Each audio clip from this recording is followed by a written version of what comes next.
In this video, we're going to go over absolute and conditional convergences.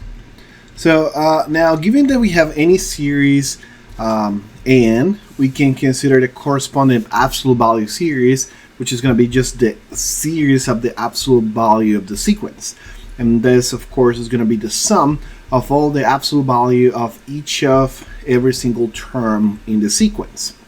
Now, if we consider an alternating series, then the absolute series will just be the absolute value of the initial series, and that will just remove the part that is alternating.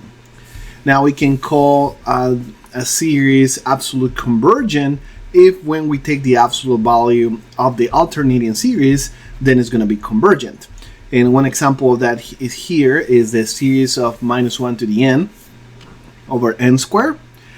This series is absolutely convergent, since when we take the absolute value, it becomes the series of 1 over n squared, and that series is going to be convergent. Now, given that, then we can say, well, the definition of absolutely convergent is essentially if the series of the absolute value of the sequence is convergent, we're going to call that series absolutely convergent. On the opposite, if we have that the alternating series, is convergent, but it's not absolutely convergent, then we're going to call it conditionally convergent. In this case, the normal series, the alternating series converges, but the absolute value of the series is going to be divergent. And as a theorem, we have that if a series is absolutely convergent, then we have is going to be convergent. Now, let's see some examples of this to just showcase absolute or conditional convergency. So let's get to the board. And so we have quite a couple of examples. In the first one, we have the series of minus 1 to the n plus 1 over n. And this is the alternating harmonic series. Now we're going to take this from n equals 1 to infinity, since from n equals 0 is not going to make sense. So this series, notice that when we take the absolute value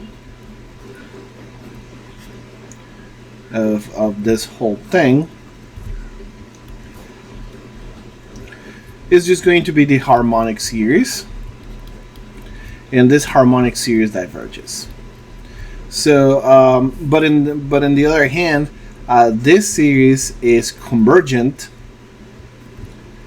by the alternating series test. We saw that in the alternating series video.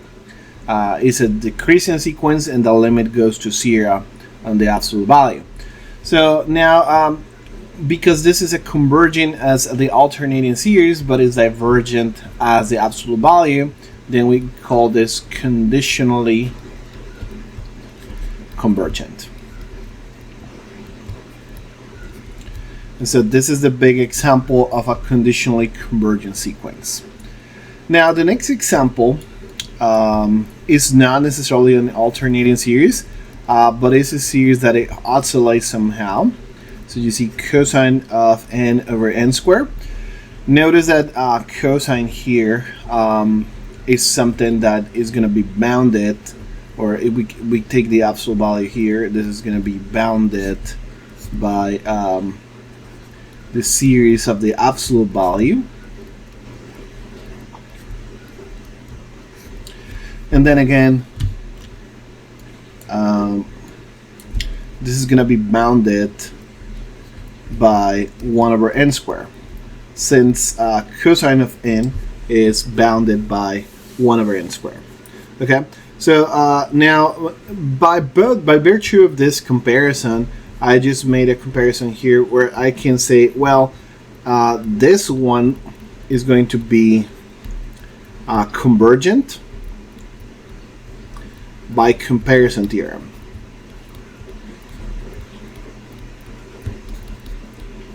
And of course, since we can also say the absolute value of 1 is convergent by the absolute value theorem, here, by the comparison theorem with this. And so that one is going to be bigger than, or actually the theorem says, I don't have a need to do comparison here. This says that if this is the absolute value is convergent, then this one is convergent. Okay? And so this means that this is an absolute convergent series.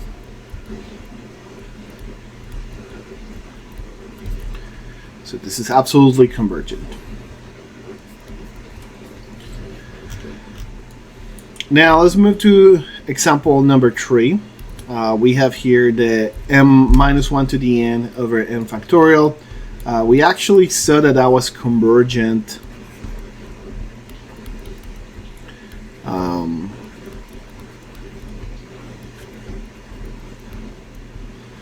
this one by itself is convergent by the alternating series test. Okay? But now, when we consider the absolute value, notice that this is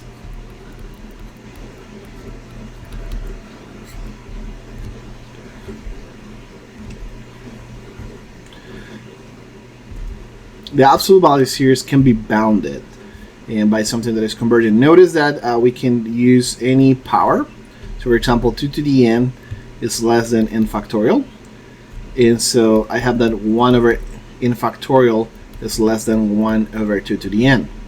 So essentially I can say, well, this absolute value series, I can make it less than the series over 1, 2 to the n.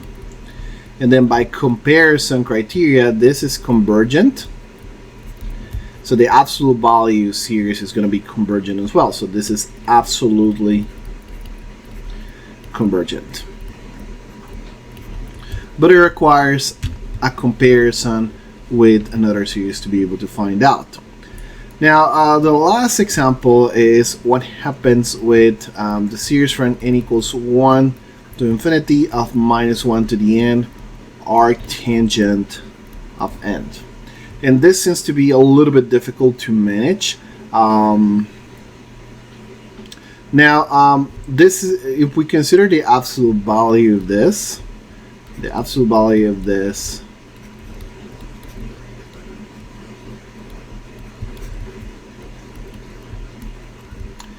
is just going to be the series of arctan of n.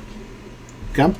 And notice that one of the things that happen is that the limit when n goes to infinity of arctangent of n is just pi over 2. And so because this is different from 0, then this series is divergent. And being divergent means that the absolute value is divergent. Now let's see some of the implication of having conditional convergency, or some of the consequences of that versus having absolute convergency. We always want to question whether a given convergent series is absolutely convergent or conditionally convergent, because this has bearing on the question of whether the infinite sum behave like finite sums. And so in a finite sum, if we arrange the order of the terms, then of course the sum is just going to be the same. Is the same 2 plus 3 that 3 plus 2. That doesn't matter because we have properties that allow us to say that's the same. But that's not the case for infinite series. In infinite series, if we rearrange the order of a series, and for example, the rearrangement is, instead of adding first the term a1, a2, a3, now I'm going to sum a1 plus a2 plus a5, then it's going to go a3 plus a4, then I'm going to get a15, then it goes a7, a6, a7 plus a20. So this rearrangement is adding the same terms. It's just is out of the normal order. And if a series is absolutely convergent, then it's fine. The sum is going to be the same. But any rearrangement of in any rearrangement really that we make of the absolute convergent series is still going to have the same sum. But in the case of conditional convergency, that's not the case. Now let me just show you an example of that. consider the alternating harmonic series and minus 1 to the n plus 1 over n from n equals 1 to infinity. Turns out that I can write that as 1 minus 1 half plus 1 third minus 1 over 4 plus 1 over 5 minus 1 over 6 plus 1 over 7 minus 1 over 8. And adding those terms up, that's going to give me around log of 2. That's an estimate of this. Now, if we multiply this series by 1/2, if we start manipulating the terms, then we're going to get obviously log of 2 over 2.